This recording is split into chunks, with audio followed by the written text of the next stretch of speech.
Hoje é uma noite muito especial, né? Todas as noites são muito especiais. Os sábados à noite aqui são muito especiais porque a palestra de sábado ela fecha os trabalhos todos que começam aqui na segunda-feira, tudo que vai decorrendo durante a semana, e a gente tem o fechamento aqui com chave de ouro aos sábados à noite. Mas hoje é um sábado mais especial ainda. Hoje é um sábado mais especial ainda, porque nós estamos comemorando hoje, dia 15 de abril, 159 anos do lançamento da primeira publicação do Evangelho segundo o Espiritismo.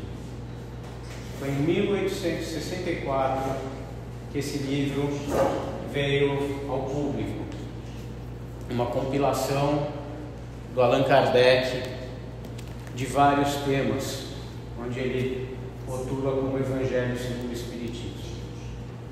E a bênção é tão grande, para vocês terem uma ideia, esse assunto a gente está acostumado a conhecer como doutrina, mas eu não gosto de usar o termo doutrina, porque doutrina às vezes tem uma conotação que a gente quer doutrinar as pessoas, que a gente quer colocar o nosso ponto de vista sobre os demais.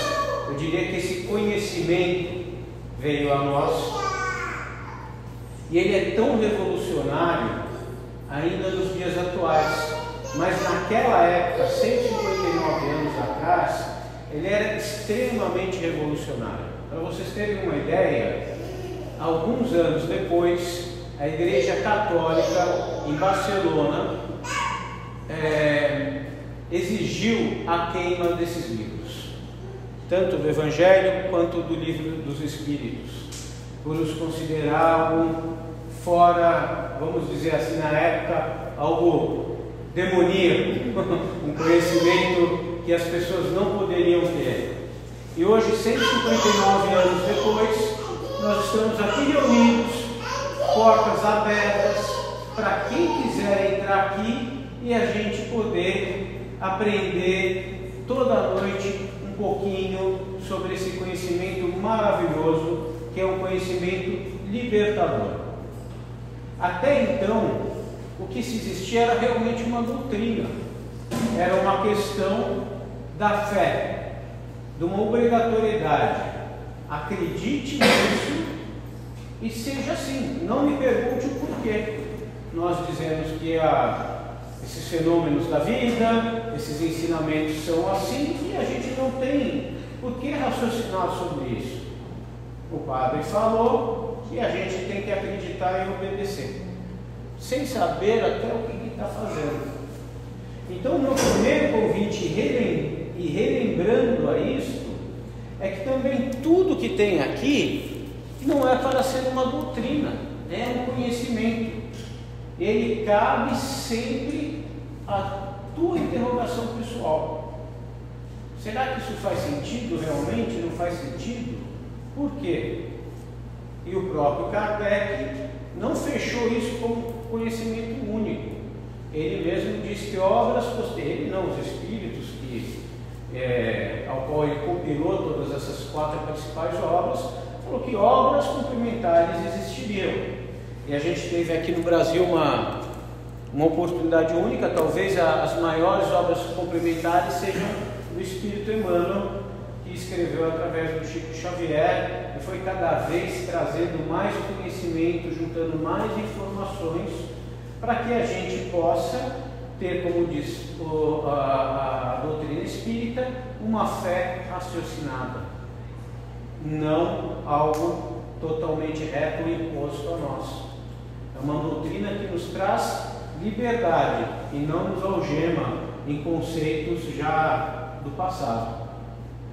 Dito isso, o tema da noite, ele está no capítulo que foi sugerido pela espiritualidade, é sempre sugerido pela espiritualidade. Ele está no capítulo 9, que é o capítulo que fala das bem-aventuranças. As bem-aventuranças é uma das passagens talvez mais bonitas do Cristo na Terra, onde ele, no Sermão da Montanha, ele declama as bem-aventuranças. E aqui ele fala bem-aventurados os brandos e os pacíficos, o que também era totalmente revolucionário para a época do Cristo, porque na época do Cristo, quem eram bem vistos, né, naquela sociedade? Eram os fortes, eram os generais, os reis, né? E a lei da época era uma lei de força total. A gente vivia realmente, na época, a escravidão de um povo sobre o outro. Aquele povo que dominava o outro, literalmente ele fazia daquele povo dominado seus escravos, né? Hoje a gente já evoluiu muito e não está mais nessa situação.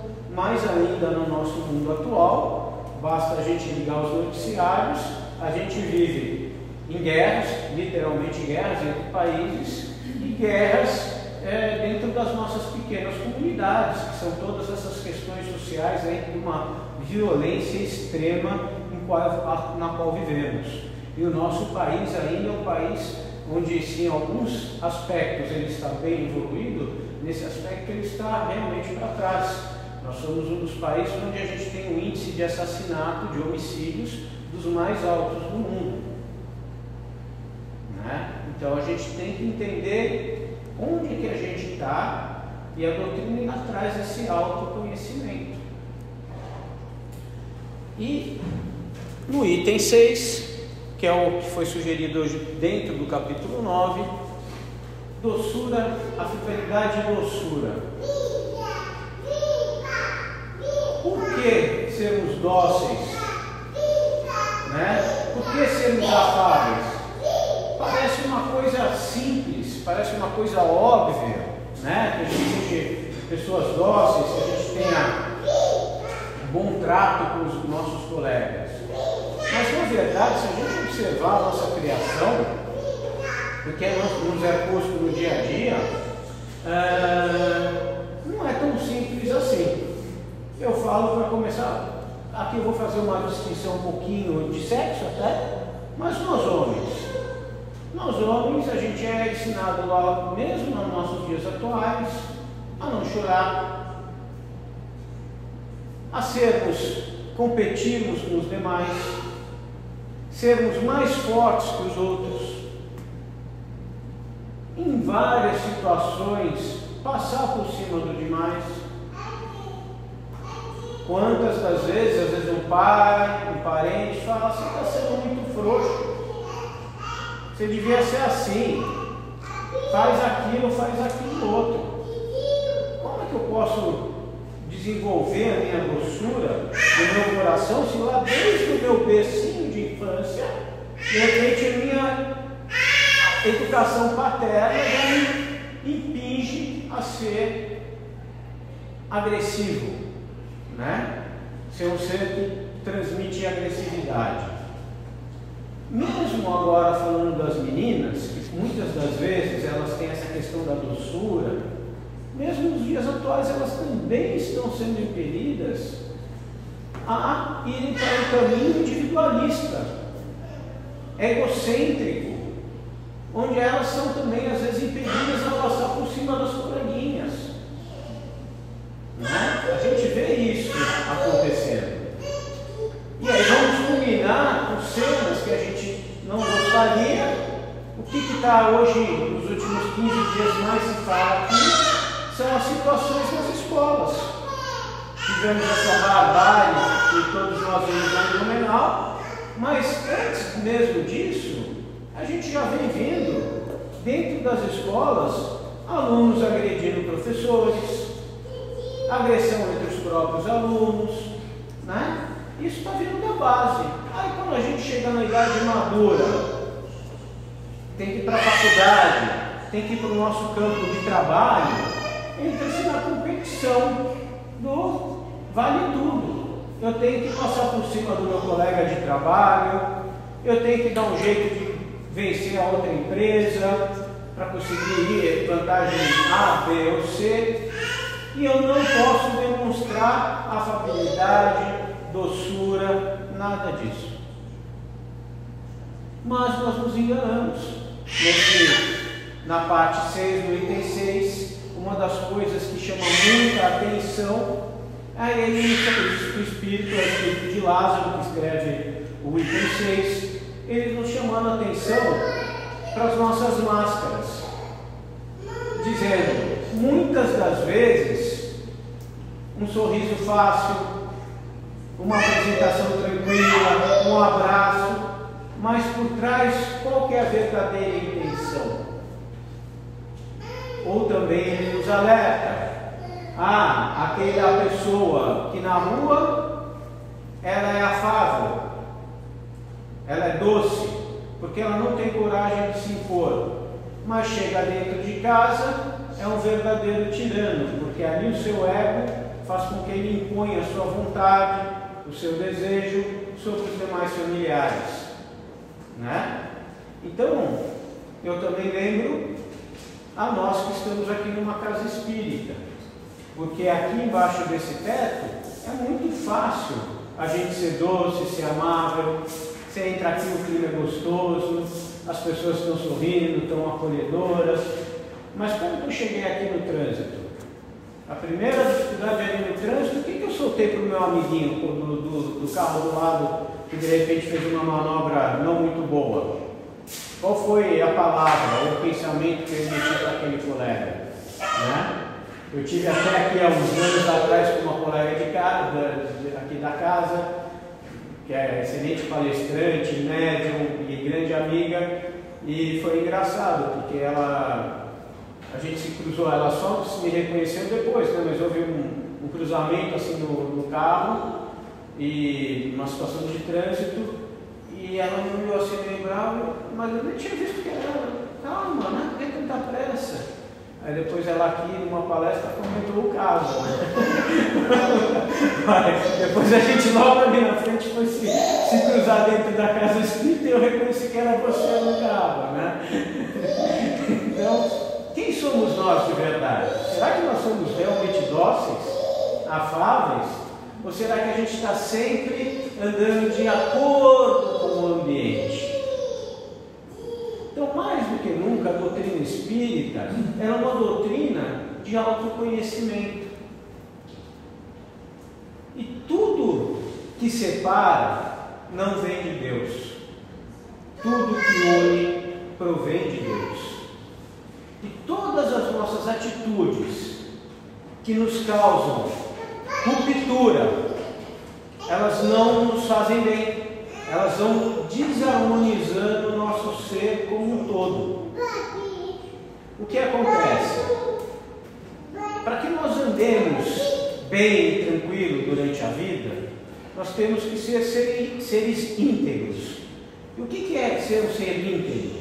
Não é respeitar apenas normas sociais, etc., né? Conceitos sociais.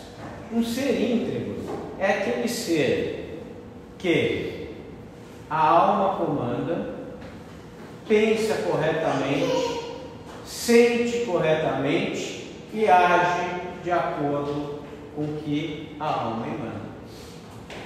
Se nesse meio caminho entre a minha alma, que é o ser que me comanda, a minha mente, os meus sentimentos e as minhas atitudes houverem dissonâncias, rupturas, eu vou começar a me abrir, literalmente abrir o meu corpo espiritual, causando desarmonia.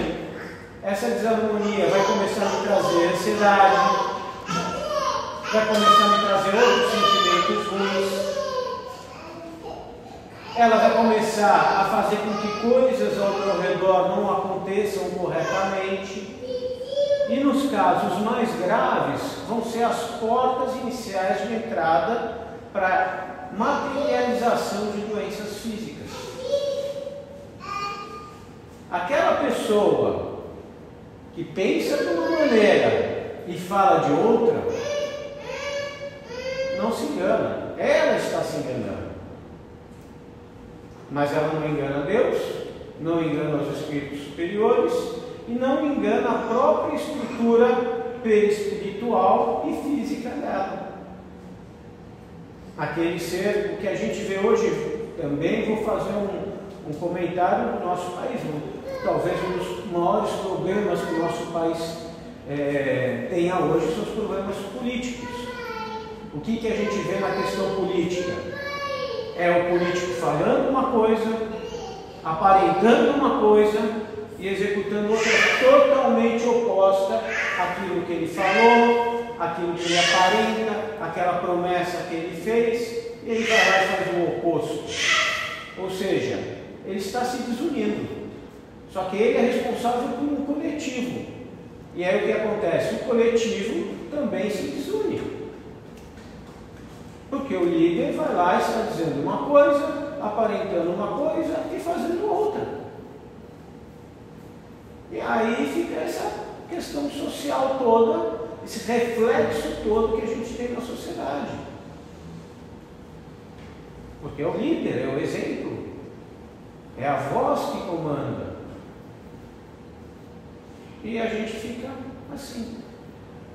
Então, se a gente não parar todo dia, isso tem que ser um exercício diário. É que nem um exercício físico. Não adianta eu ir lá uma vez por mês e querer fazer um exercício físico achando que eu vou conseguir ganhar uma forma física saudável. Uma vez por mês não dá. Né? O exercício físico a gente precisa praticar com frequência. O correto seria até diariamente. Então, se eu não tiver uma autoanálise diária de mim mesmo, do que eu penso, do que eu sinto, com as atitudes que eu tomo, eu vou ficando um ser dividido. E como é que eu vou poder ser um ser realmente bondoso, como diz o tema de hoje, né? Um ser afável, se eu estou todo dividido por dentro de mim? Qualquer situaçãozinha de fora vem e me abala.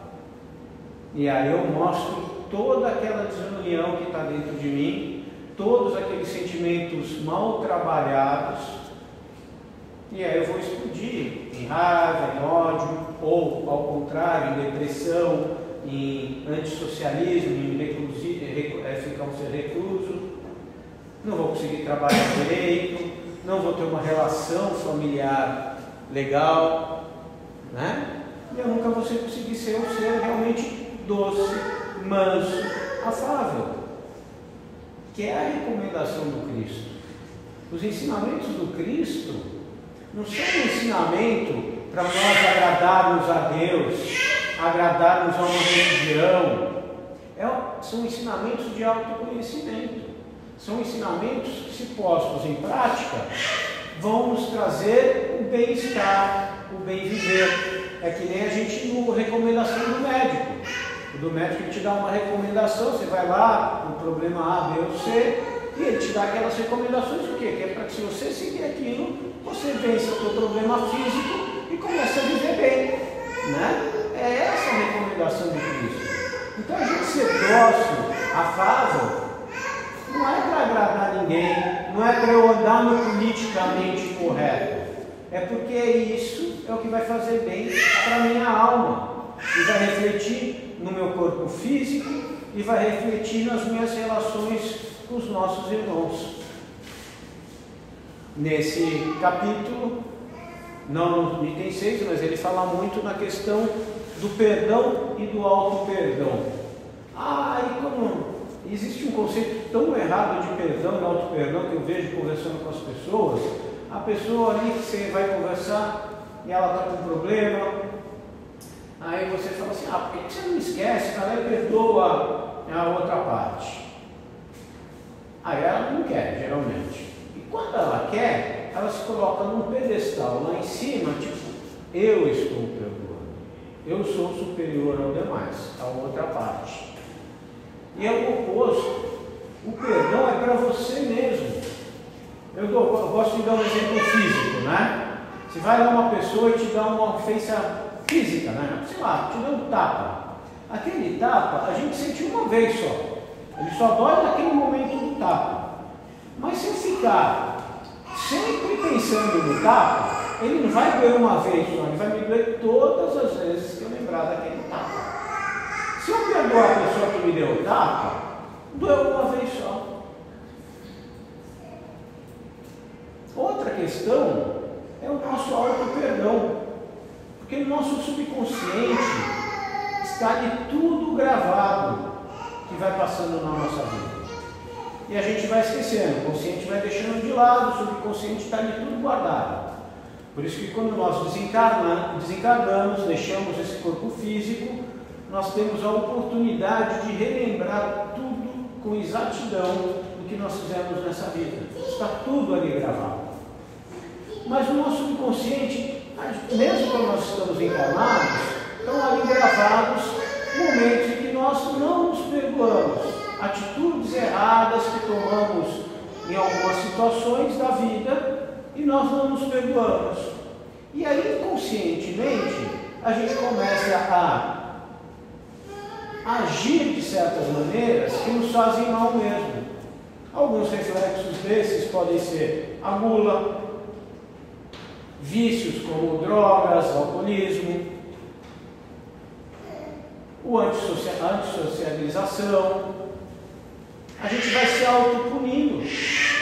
Então é muito importante que a gente tenha essa reflexão diária. No final aqui do Evangelho tem a recomendação de Santo Agostinho. E ao chegar ao final da noite, aí tem aquela ideia, reza de manhã, reza de noite. Não é rezar, não é ficar lá pedindo, ser um eterno pedinte, ou rezando lá automaticamente alguma prece. É uma autoanálise essa prece. Peça a companhia do teu anjinho da guarda, do teu mentor espiritual, no momento de recolhimento, de ir para a cama. Como eu agi nesse dia? Isso não foi legal. Por que não foi legal? Por que eu estou agindo assim? É porque eu estou me punindo? É porque eu ainda carrego raiva, ódio, mau entendimento, algum mau sentimento com o terceiro?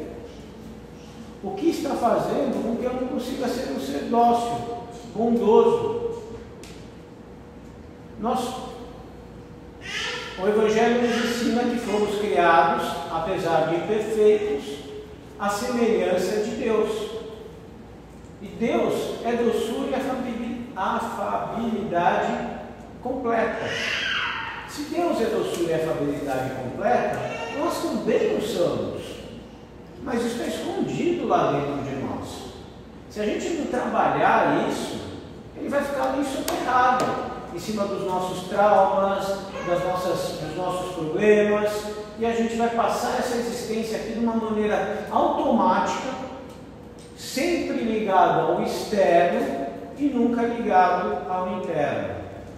Eu não vou lembrar quem falou isso, ou exatamente a pessoa que falou isso, mas ele fala o seguinte: a maior vitória, ele era essas questões de guerra, um antigo, não sei dizer se era um rei, enfim, um general, mas ele falou assim, um santo, a maior vitória não é a vitória da outra tropa do lado de fora, a maior vitória é vencer a nós mesmos, as nossas próprias dificuldades.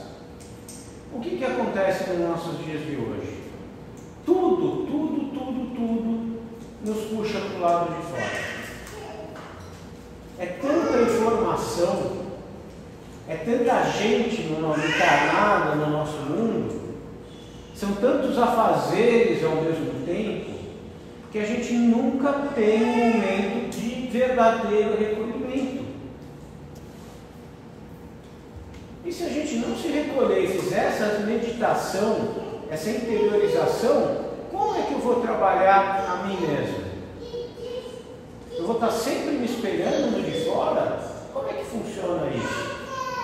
Eu acordo de manhã, antigamente, não sou tão antigo, mas já sou de uma época antiga. Antigamente, não eram todos os lares que tinham televisão. Quando o lar tinha televisão, era um aparelho só. Os canais de televisão, a maioria dava 11 da noite, meia-noite acabava, ficava aquele chuvisco.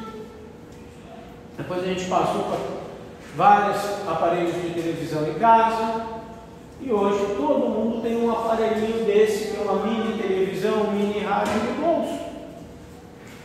E aí eu já durmo com isso do lado da cama.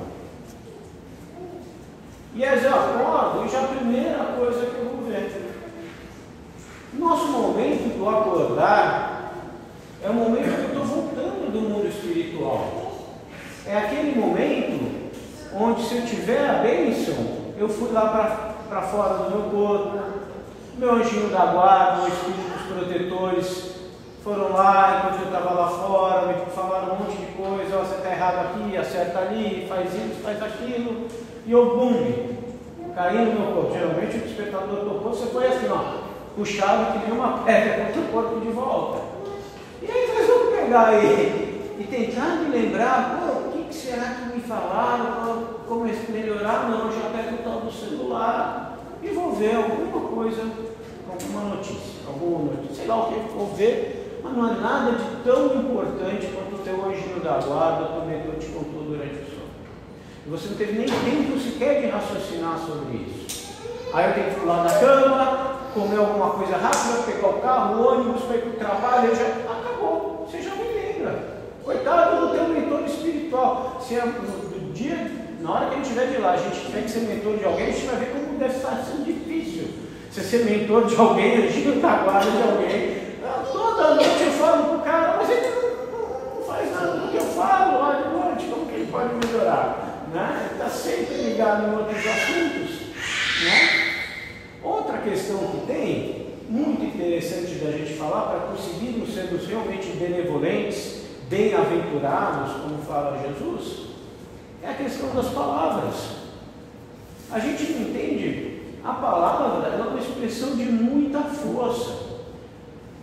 Primeiro era o nada, e depois Deus falou, foi o verbo. O verbo o que é? A expressão da palavra.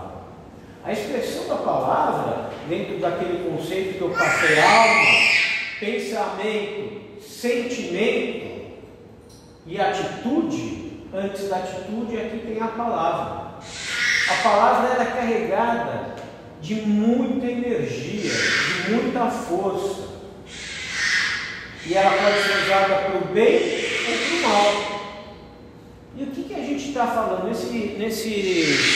Nessa parte aqui também fala da maledicência. A maledicência nada mais é do que, na época de hoje, fofoca. E como nós estamos agindo com relação à fofoca, à maledicência? As pessoas nem prestam atenção no que falam. Tem algumas que saem blá, blá, blá, blá, blá, e fala. Não vê como essas palavras podem ferir, podem magoar, podem elevar ou podem colocar uma pessoa lá para baixo. E não é o terceiro só que ela vai fazer isso, ela vai fazer isso consigo mesmo, porque é como uma onda, isso é científico, né? Ela tem vibração, são frequências. O que nos separa aqui nós encarnados dos desencarnados é simplesmente frequência diferente. Nós estamos aqui num local de frequência mais densa e os desencarnados estão no mesmo local que nós. Aqui a casa está cheia deles, mas numa frequência mais elevada, como nós não conseguimos percebê-los. É que nem os animais. Os cachorros, eles escutam sons que nós não escutamos, de frequência mais elevada. A nossa frequência auditiva, ela está em X Hz até X Hz. A dos animais, por exemplo, o cachorro, ela é muito mais ampla. A dos espíritos é muito mais ampla ainda. Então, tudo aquilo que eu estou falando, com a intenção que está sendo colocado naquela palavra, além de afetar o próximo de maneira positiva ou negativa, vai nos afetar a nós primeiro, porque aquela vibração vai passar toda por dentro de nós. Então você imagina uma pessoa que está falando mal o dia inteiro. Como é que ela pode ser dócil? Como que ela pode ser branda? Como que ela pode chegar no final do dia e dormir bem tranquilamente? Não consegue. E a gente fala, isso é de uma pessoa para outra. Não é de uma pessoa para outra. As palavras, elas também têm a questão toda da distância. Então aquele sujeito que está lá numa emissora de TV, de rádio, sei lá onde, e ele está ali destilando uma série de sentimentos, de energia, aquela palavra está chegando a você e a energia está ali contida. Então, se eu estou ali na hora do meu mais sagrado, do meu alimento físico de noite, e em vez de eu tentar me recolher, me colocar numa frequência positiva, eu pegar e ligar a TV naquele repórter lá do sangue, só tosse sangue, qual vai ser a frequência? Né? Aquele alimento vai entrar para dentro do meu organismo físico como? Como é que eu vou digerir aquilo? E como é que eu vou dormir tranquilamente, poder tentar me conectar com o meu mentor, ir para as zonas de recuperação, de tranquilidade, para que eu volte bem ao meu corpo físico e no dia seguinte eu possa começar novamente energizado, positivo, com doçura no meu coração. Doçura para mim, que vai adoçar o meu sangue, vai adoçar bilhos do meu fígado, vai fazer meu organismo todo funcionar bem e vai adoçar todo o ambiente onde eu estiver, as pessoas com quem eu me relacionar. E assim vai fazer com que eu tenha um bom viver, uma boa experiência nessa vida. E na hora do meu desencarne, eu possa ter um desencarne tranquilo, um desencarne em paz, e eu possa almejar ir para zonas mais elevadas, ao invés de ir para zonas inferiores. Então, todo esse ensinamento, esse conhecimento da doutrina é um autoconhecimento. E a gente precisa parar para refletir. Não ficar lendo esse livro de forma doutrinária, querer decorar as coisas aqui. Eu vejo gente, pergunta, eu estou há muitos anos na doutrina, e não desmerecendo quem decora, maravilhoso, mas tem pergunta tal, pergunta X, não sei qual que é a pergunta tal, X, qual que é o assunto? O que esse assunto trata? Né? A gente já refletiu ou simplesmente decorou? Como era antes desse livro vir, os outros livros sagrados, um decoreba, e quase uma obrigação de se cumprir aquilo sem raciocinar o porquê daquilo. Nós já vivemos em épocas modernas, a ciência já está aí para comprovar tudo isso que eu estou falando, que está escrito aqui em outras obras. Nessa questão toda da energia da palavra que eu falei agora, existem inúmeros estudos científicos que comprovam o poder da palavra e a energia que a palavra carrega. Então a gente tem que raciocinar e, acima de tudo, depois de raciocinar, aplicar no nosso dia a dia. E aí, esse conta-gota diário vai começar a tirar a raiva, o ódio, a preguiça, a má vontade dentro de nós, e vai pingando um pouquinho de doçura, um pouquinho mais de amor, um pouquinho mais de entendimento, de compreensão, e daqui a pouquinho, que nem eu falei da academia, né? O cara entrou lá, ele não conseguia andar 10 minutos, não conseguia puxar um pezinho, mas deu 2, 3 meses, ele já está andando melhor, daqui a 6 meses ele já está correndo, já perdeu um pezinho, e a gente assim também, daqui a pouquinho, a gente, poxa, eu estou melhor comigo mesmo. Eu estou melhor com aquele meu parente que tinha tanto problema, tinha raiva, não podia nem ver ele. Agora eu estou gostando dele, até gosto de bater um papo com ele. Aquele meu chefe do trabalho que eu não suportava, olha, né? E assim eu vou ficando doce, eu vou ficando brando, eu vou ficando feliz, e vou ficando digno e merecedor do destino que Deus nos criou, que é para sermos felizes e não seres sofredores. É essa a realidade. Alguns palestrantes, algumas pessoas ficam muito focados na questão do sofrimento, da dor, dizendo que nós estamos aqui estamos realmente num planeta de provas e expiações, é por isso que nós somos sujeitos a essas dores, a esses sofrimentos todos. Mas nós estamos aqui para superá-los e já podemos ser, sim, dentro do que nos é permitido, felizes aqui nesse mundo e aqui nessa própria existência. A reencarnação, que é talvez a grande revelação e a grande ruptura com a doutrina católica, né? Ela mais nada é do que a repetição escolar. Aquele aluno que veio, não passou na prova, repetiu, volta a fazer outra vez o mesmo ano. E volta de novo. E volta de novo. Então, que tal a gente aproveitar esse ano que a gente está aqui escolar, essa nossa existência atual, para fazer o melhor, e quem sabe a gente volte de uma maneira melhor outra vez, quando chegar um momento que nem precise mais voltar à matéria. Né? É essa a mensagem de hoje, que nós realmente consigamos, dia após dia, ser um pouquinho melhores do que nós somos hoje.